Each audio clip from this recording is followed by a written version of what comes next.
Crypto King is not a financial advisor.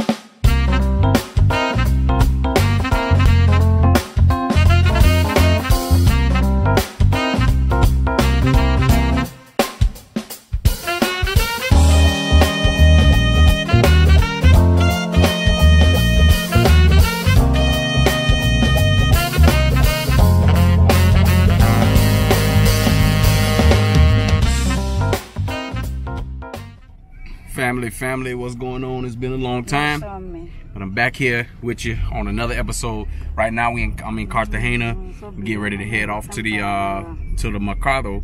I'm gonna take my little stepdaughter to go get a couple of things. I told her I was gonna take her shopping, so that's what I'm getting ready to do. But in the meantime, in between time, I'm gonna show you guys a little bit of Cartagena.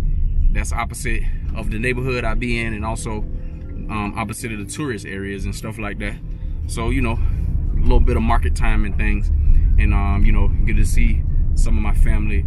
I'm with my esposa and my mother-in-law and my sister-in-law and my stepdaughter. So that's what well, actually my daughter, you know, stepdaughter is my daughter.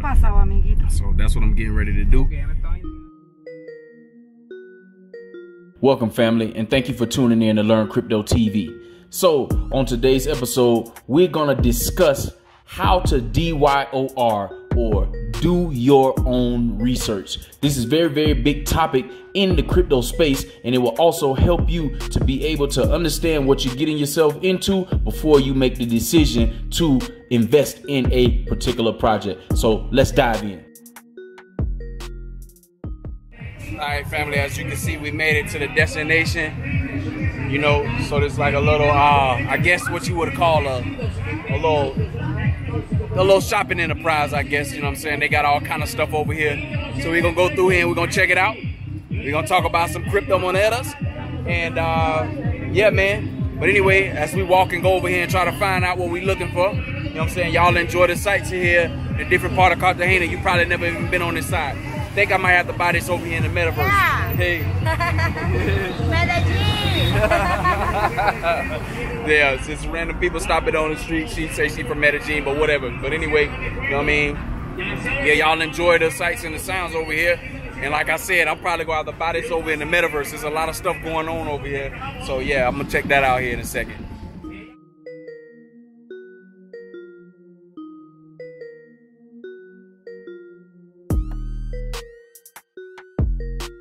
So family, when you first start to do your own research, you want to take a look at the project's white paper. So what exactly is a white paper? Well, a white paper is an informational document that is used to both explain and promote a technical project. It is essential for any cryptocurrency project trying to get off the ground and gain legitimacy.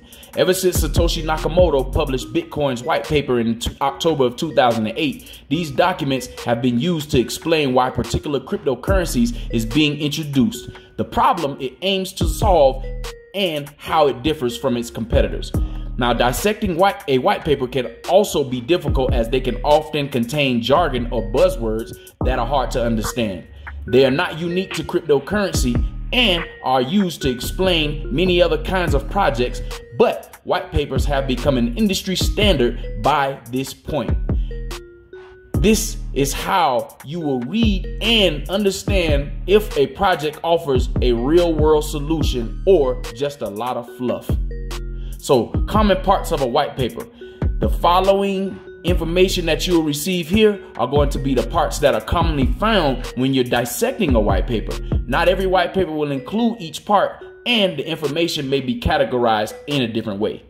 So the abstract. This is a summary of the project that appears at the beginning of a white paper. It outlines the goals of the project and attempts to draw the reader into the rest of the document. So, the introduction. Now, this part of the white paper attempts to quickly cover basic concepts like what is a blockchain, while simultaneously introducing the solution that the cryptocurrency project is aiming to solve. Now, the context and the problem definition. This is where a development team starts to lay out the case for introducing the unique cryptocurrency solution the market and project is targeting, the challenges that need to be solved, and the critiques of a current solution that might be included in this space.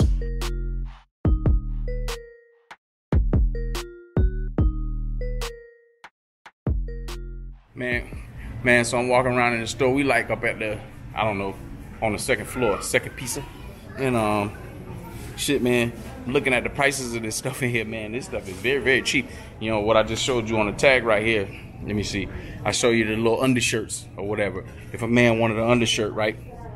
So this undershirt, it says 90,000 on it, right? 90,000 for the undershirt. But the undershirt actually has, it says docena. So that means you could get 12 of these undershirts for 90,000 pesos. And that's cheap, man. You know what I'm saying? 90,000 pesos, that's what? I don't know. Right now, the peso to the dollar is 4,100 to $1. So 4,100 pesos to $1. So that means you can get 12 of these shirts at that price for basically $21. $21 or $22, something like that. You know what I'm saying? Shucks, man. 12 undershirts for $20. I mean, shoot, how can you beat that? So, you know, I'm gonna show y'all around the rest of the store. I'm up here, you know what I'm saying? You can see my family over here or whatever. They all down here looking at the undergarments and stuff like that. This is my sister-in-law. She about to have a baby. My lady right there in the middle. You know, my stepdaughter who just been leaned over, and my mother-in-law right there in the red shirt. So, you know what I'm saying? They all down there looking at stuff right now. Anyway, in the meantime, I'll just show y'all around the store. Saying, well, this is one of them. We're going to end up going in another one. Next, we have the solution or product description. Now, with this context of a problem laid out and the inefficiencies of the current solutions addressed, the development team pivots to detailing their solution and what brings it to the table. This section also includes the platform that the project will be released on, exactly what the project does, and how it's better than any other solution. Now the tech. Now this is the nitty-gritty of the tech that powers a project. This is addressed here. A section like this may include the description of what's being used to build a solution, like the developer tools and programming language. The token and its tokenomics. This is arguably the most important part of any white paper for potential investors. A token's role in the project's ecosystem and how it will be managed are usually covered in this section. It also could include the benefits of holding the token and more details on the planned use cases. Yeah, fam, so we still in here in this store location. So basically how it works in here, you know what I'm saying, it's like a distribution place, a distributor. So, you know, you go out here and you pick whatever style of clothes you want, and they'll go back. You got to buy it at least in stacks of 6 or 12. That's how they got it priced in here. So, you know, for an example, you have 144,000 pesos. If you get 6 off of the 144,000 pesos, then it's just going to be like 74,000 or whatever half of 144 is. So 72,000. You know what I'm saying? Pesos for 6 items or whatever it is that you get. So, you know, it works out to be pretty good. So like if you had a lot of children or something like that, then you can come in here and you can rack up on a lot of clothes, because the way that they are priced in here and the way that they sell them, you know what I'm saying, it's very economical. So, you know, this is how people are able to live and make do what they do. And I showed y'all earlier, you know what I'm saying, all of the stuff that they have in here to choose from. And as you can see, you know what I'm saying, you see my folks here, they all, you know what I'm saying, picking through the stuff. So it's my stepdaughter, wife, sister-in-law, mama-in-law. You know what I'm saying? So that's what's going on in here right now. They going through this stuff, trying to decide, get the right sizes and all of that stuff like that. So, you know, I'll probably spend about, I don't know, out of all this stuff, I'll probably spend like maybe $70 or something like that, based off of what's all up here. So anyway, shoot, but everybody walk away with something. You know what I'm saying? Everybody who y'all just seen, plus My stepson over there, he didn't come. He out in the streets with his friend or whatever. So, yeah. So I just wanted to come in here with y'all. Oh yeah, what makes this situation as unique is you know, I keep a little Bitcoin stash to the side just in case I need to transfer some money and send to my bank account. So that's exactly what I did for this. So I'm really actually spending Bitcoin money. You know what I'm saying? You know, I got a mining account where I mine Bitcoin, and you know what I'm saying. And then I usually buy my Bitcoin on CashApp because it's easy. And then you got the Lightning Network that you can send to whatever bank account after you sell it and stuff like that. So you know, but yeah, I'm actually using some crypto money in order to be able to pay for this. But it's discretionary funds, you know, stuff that I put aside for situations like this. So because you just never know, you know what I mean. And at the end of the day, they needed it.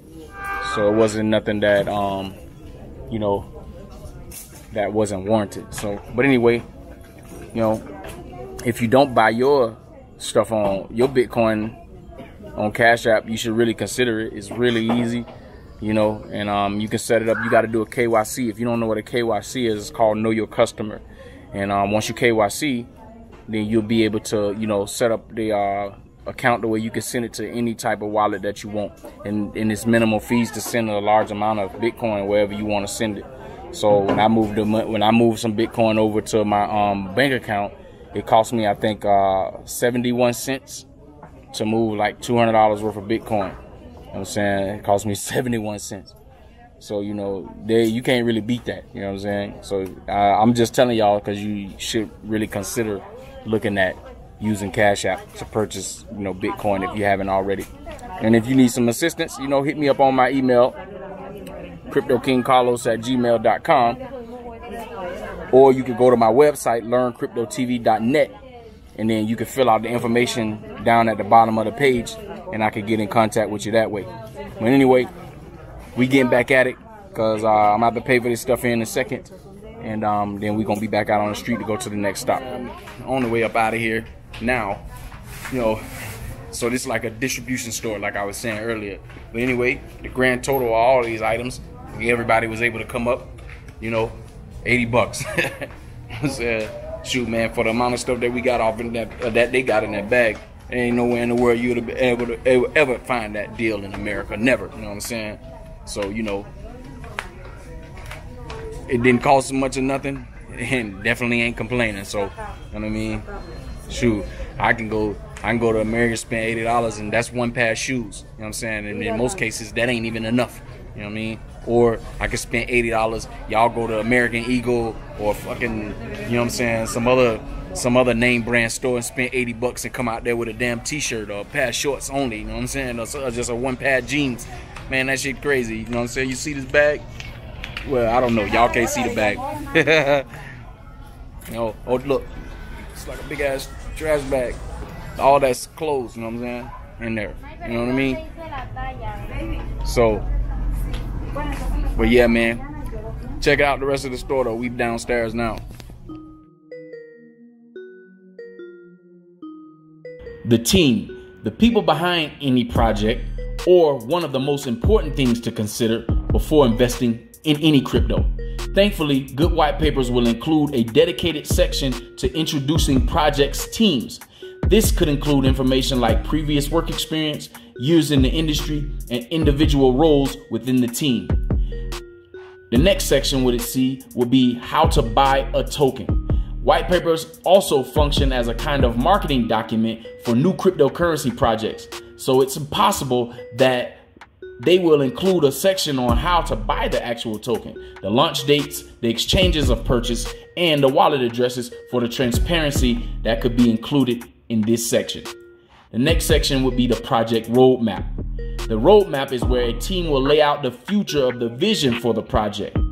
The roadmap will also likely include general milestones like a certain number of holders or getting listed on centralized exchanges, and a general time frame in which the team is aiming to have the milestone completed. So, the conclusion. This section is self-explanatory. Here, the project and the problem it's trying to solve are summarized and any call to action is reiterated. So while reading a white paper, while dissecting this white paper, no matter the project, it's good to be armed with a few questions to gauge the legitimacy of that project. So the four most important questions that you probably want to ask is, what is the project trying to do? How is the project going to do that? Does the project need to be built on a blockchain? Does the project have an experienced team with a track record of delivering? While these are certainly not all the questions that can be asked when reading the white paper, they are good starting points for anyone who is new to cryptocurrency investing, white papers, or investing in general. So after reading a white paper, it is important to remember that a white paper presents the team's perspective of what the project is trying to do and the benefits it will bring. They can double as a marketing document for the projects as well and their teams. Documents will try to sell readers on their project and why it is the best. That perspective is sure to contain some bias, so before making any kind of sizable investment into any coin or token, more research is key. Reading articles on places like Medium, Decrypt, or Cointelegraph.com written by people not involved with the project, and checking outside sources are two ways to check any claims made in a white paper. In the end, enough research should be done for you to feel comfortable with the project to be able to explain why the project is worth investing in. So when looking at my program, you always hear or see me say, do your own research, or DYOR. This in cryptocurrency aims to reduce the number of uninformed investors in cryptocurrency. It encourages them to research and understand a cryptocurrency before investing so that they can answer precisely why they are buying that currency and supporting that project. The term is often always used as a disclaimer when cryptocurrency traders and enthusiasts make public posts or share their market analysis on social media platforms. So why is it important to do your own research? Shilling is a commonplace practice in cryptocurrency where people tend to advertise their coins that they own in hopes of positively affecting the price. Quite often, it can be difficult to distinguish the difference between a shill or an unbiased post.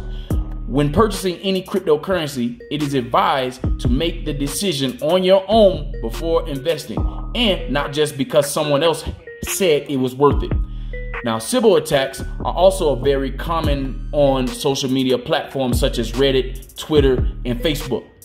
People with malicious intent can quickly create multiple accounts or fake accounts attempting to trick investors into purchasing a cryptocurrency based on a popular post within a social media platform.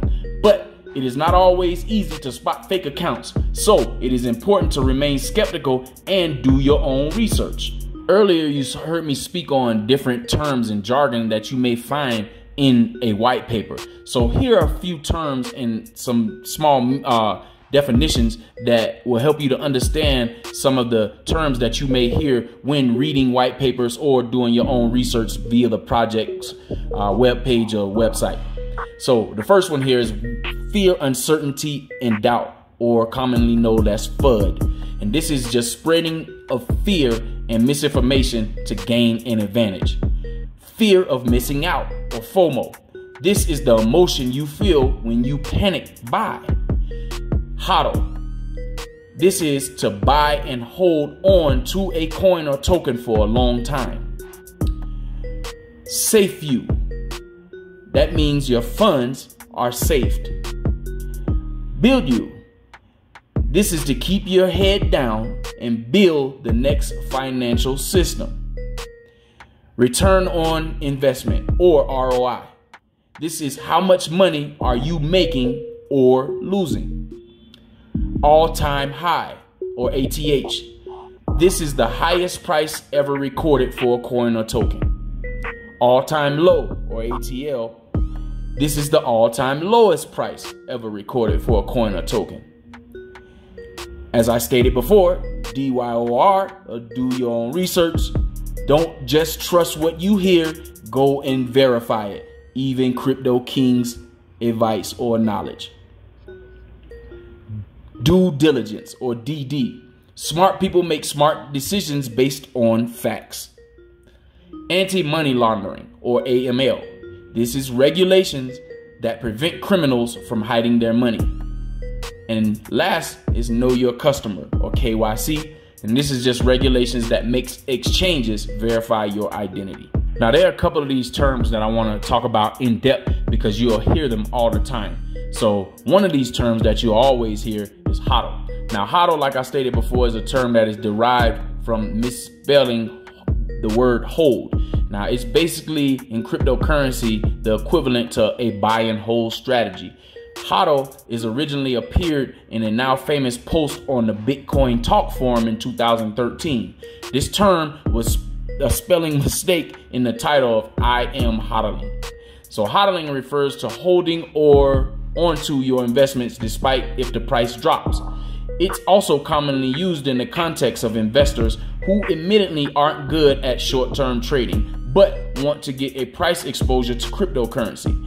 It also may be used for investors who have high conviction in a particular coin and intend on holding on to their investment for a longer period of time. The HODLing strategy is similar to a buy and hold investment strategy coming from the traditional stock market. Buy and hold investors try to find undervalued assets and hold on to them for a long time. Many investors adopt this strategy for Bitcoin.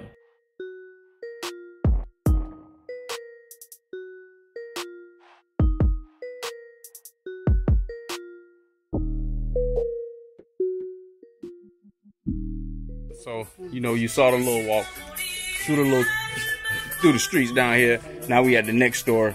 So now I'm gonna get my little Sabrina some clothes. It's like the same type of situation, the same type of setup, except for, they have more baby clothes in here than they did at the other spot. So, because I know that, the baby ain't gonna have a whole lot when they born. I'm gonna go ahead and take care of that. It ain't gonna cost me, 50,000 pesos at the most to get her about 12 outfits or whatever, you know what I'm saying? And then I do, when she have a little small baby shower, if they have one, I pick up some Pampers and stuff. But yeah, man, definitely some discounted items here in Colombia, man, regardless. So, yeah. I'm pregnancy. Really? Yeah. You know what I'm saying? Hell ass that's grande hija, and she just trying to make jokes. You know what I'm saying? But anyway, yeah, that's what it is in here.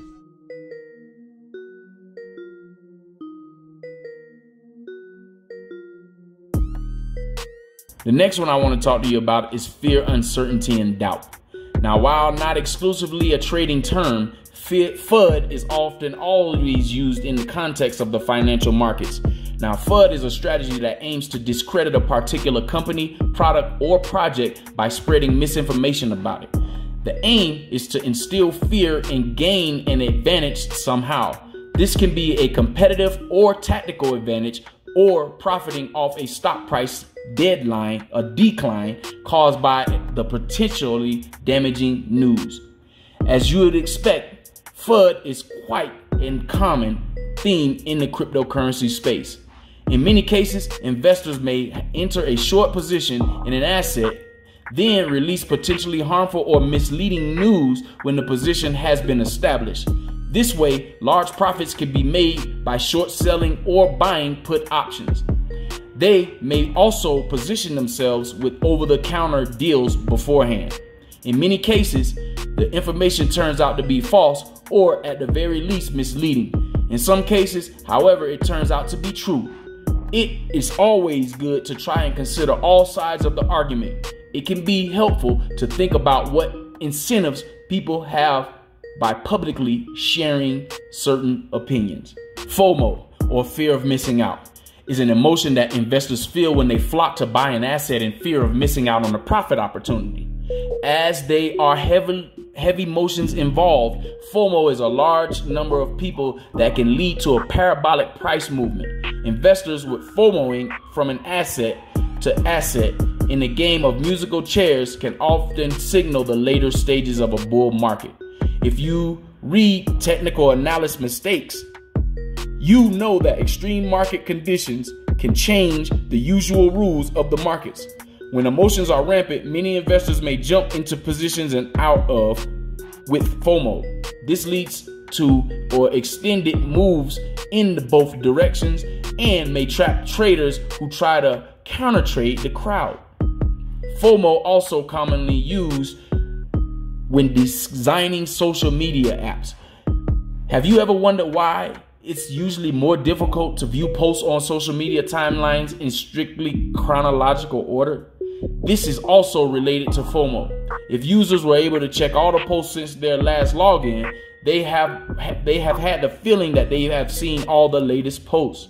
By deliberately mixing the order of the newer posts on the timeline, social media platforms aim to instill FOMO in users.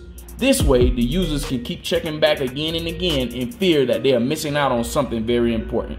Cryptocurrency trading terms can seem a bit confusing at first, but you know a good chunk of them, so you can feel more comfortable or more safe with all of these abbreviations or acronyms.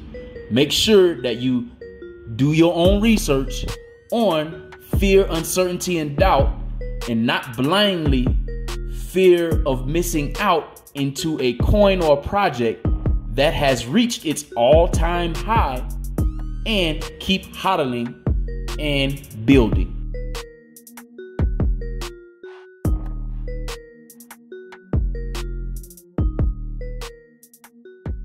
Yeah, man. So I'm back on the block. All right, oh yeah, back on the block. Headed back to the apartment. Had to come down here to the little corner, to the little house store and get some change. You know what I'm saying? To give to the end driver. But everything's all good, man. You know, hopefully y'all enjoyed the little trip down there to the little enterprise down there. You know what I'm saying? You know, so you know. Everybody was able to walk away with something real quick. Look at the little cutie. You know what I'm saying? Just sitting out there on the thing. She knew.